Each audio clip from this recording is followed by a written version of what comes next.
In studio with me. I've known Dale for a few years, and he works with the Alpine Rescue Team. Correct. And also is an avalanche expert, a go-to guy, I like to say, if I ever need to know something. So Dale, welcome, and thank you for coming in this morning.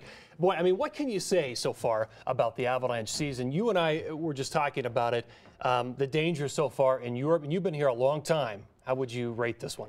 Yeah, it's been off the charts for the last week or so. And I've been in this business for about 40 years. And this last week is really the first time since 1986 that we've seen statewide danger at this level. But this year, it's even another notch above that. How do you stay safe in times like this? When the avalanche danger gets to high or even higher, you stay safe by not going out into the backcountry. It's really that simple.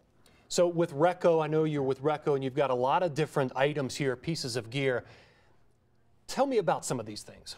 Yeah, so it's all about being searchable, whether it's in the summer or the winter. And when it comes to avalanches, we want to be searchable to one another. So if we're out skiing, we would have the avalanche transceivers. So you've got this guy right here. Yeah, these small radio-like devices.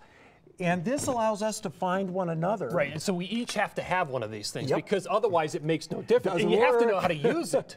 That's the big thing. Yeah. That's the big thing. So this allows us to locate one another, right, be searchable to one another. Then we use the probe pole, right, which is kind of like a tent pole that you stick together. If you get into trouble. And you pinpoint the spot, but now you've got to move a lot of snow. Literally, maybe up to a ton of snow. And believe me, you know, I spent a lot of time up there. First of all, your heart rate is going to be going a million miles an hour. And so to be able to use this efficiently, that's a whole nother ballgame. There's technique to using a shovel when it comes to moving snow, but it's literally a half a ton to more than a ton of snow that you're going to have to uncover. When you can't help your buddy, or you need more help than your buddy can give you, that's when we come in with Mountain Rescue, Alpine Rescue Team, ski patrols. I remember I was on one of these, and I remember you coming in and doing your thing. So yeah, and that's. So we have avalanche rescue dogs. We also have the Reco. It's the handheld radar detector. And it finds these little reflectors that are in a lot of clothing and boots and so forth. So these are the tools that allow us to find someone. But what's really key with this is you don't want to trust your life to this stuff. Sure. We say invest in it, learn how to use it, but then travel as if you left it at home. Because surviving an avalanche is really all about luck. Yes.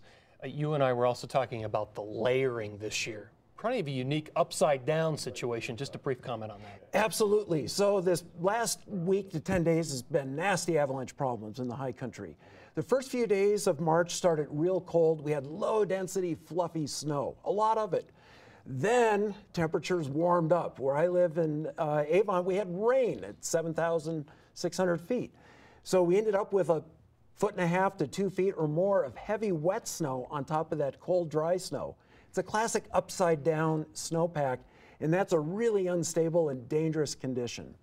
I appreciate you coming in here today, Dale, and hopefully, you know, we can avoid any further accidents going forward. I hope so. Me too. It's rough out there right now, but thanks, Dale. Thanks for having me. Nice back to you. All right, great advice. Well, is it safe to fly a Boeing